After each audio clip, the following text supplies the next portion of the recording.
My video for October 13, 2017 is entitled The Nature of Human Reality. Crocodile Ikengar, and I may be butchering that name, commented on my previous video, quote, "This love and wisdom, that is the nature of this human reality.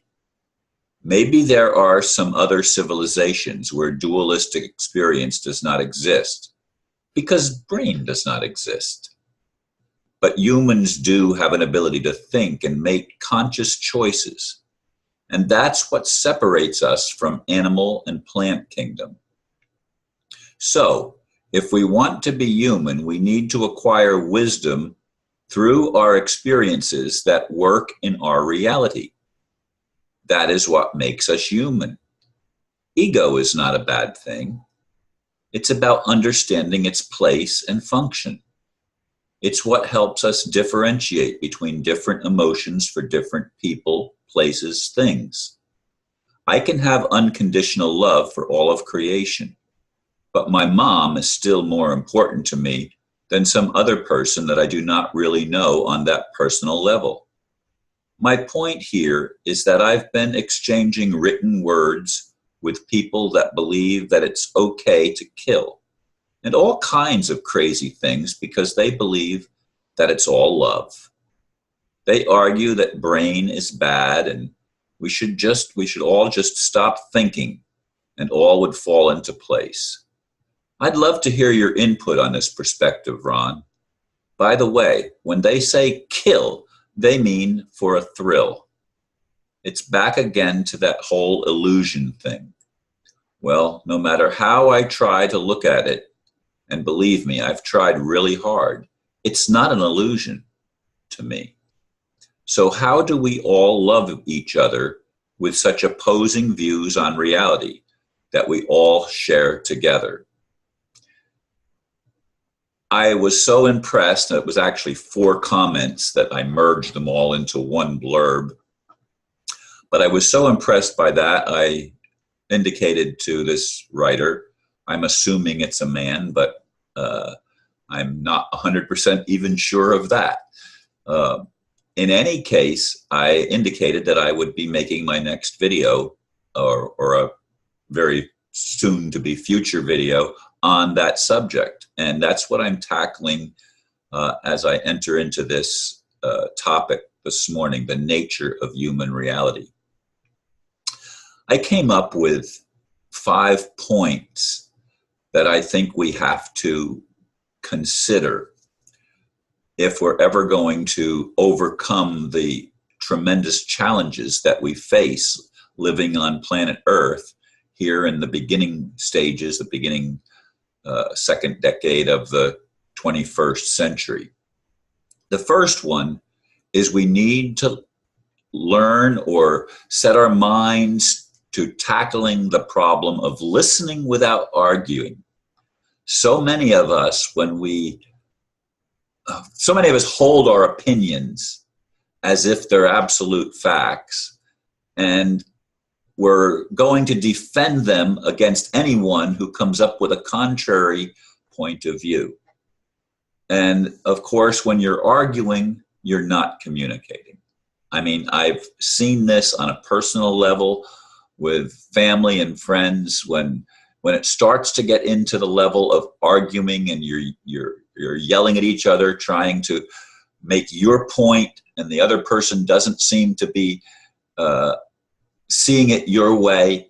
It's no longer communication, it's argument, and argument will never resolve issues. In order to resolve issues, we need to search for common ground. What do we agree on? As human beings, we all have experience, and we all have experiences that are similar to one another. So there's always going to be common ground. If we look for that and make that the starting point, we can then build into something else. We need to release the need or the desire to be right. Each one of us wants to be right, of course.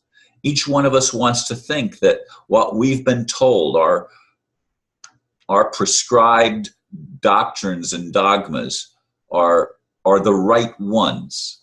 And they may be right for us, at least at whatever stage we're at now. But if we have a need to be right, we have not developed our ego very much at all. And ego, as he says in the blurb that I quoted, ego is not a bad thing. It's about understanding its place and function. Everybody has the need to fit in and to feel like they're able to make a contribution. Everyone. It doesn't matter what they've been trained at, what culture they've been raised in. Everyone wants to be able to fit in. So we need to understand where the other person is. And by that, I do mean to try to stand in the other person's shoes for a while. Think, how would I feel if I was taught the things that this person, my hopeful friend, if I was raised with that mentality and with that level of experience, how would I feel? How would I feel? What would my life be like if I were raised differently than the way I was raised? Can you put yourself in the other person's shoes? Can you stand where they're standing? That's what love does. Love tries to stand where the other person is standing so that we can understand each other. And the fifth thing that I wrote down was KISS. Keep it simple, stupid. We complicate things. The more things that we think are sine qua non, not without which. That's what sine qua non means in Latin. The more we think that this particular point of view is the one that cannot be changed, like Jesus is the only way, for example. If you're doing that, you're not keeping it simple. You're adding a dimension that's not love, that has nothing to do with love, that has to do with belief and experience. And none of us have the exact same experience, even when we share the same belief system. So, folks, I would like very much for you to consider the things that Crocodile, I'm going to use that short term, is trying to get across to us. Because, yes, we have opposing views, we have differing experiences. But if we can put love in its proper place, the illusions don't really matter. Whether it's an illusion or reality doesn't really matter, because what matters is now, the present moment. What matters is how are we going to conduct ourselves in relationship to others. Not simply those that are in our group, but especially those that have a different point of view, a different human experience. We can love one another. We really can. But we have to get past the roadblocks. We have to get past the brainwashing and the mind control that has been instilled in us by the leaders in our culture that have worked through the government system, through the monetary system, through the media, through our religions, and everything that has been done to separate us and make us different. We need to counteract that by finding the common ground that makes us recognize one another as all coming from the same ultimate creative source, whatever you want to call that. We ultimately all came here from some source, and I do believe that ultimately it's the same source. It's not different sources, although other factors have played into it. We've come from the same source that I call God. But if you want to use a different word, that's fine. I'm not attached to the word. But we can find common ground, and we can learn the nature of human reality, and it is to love.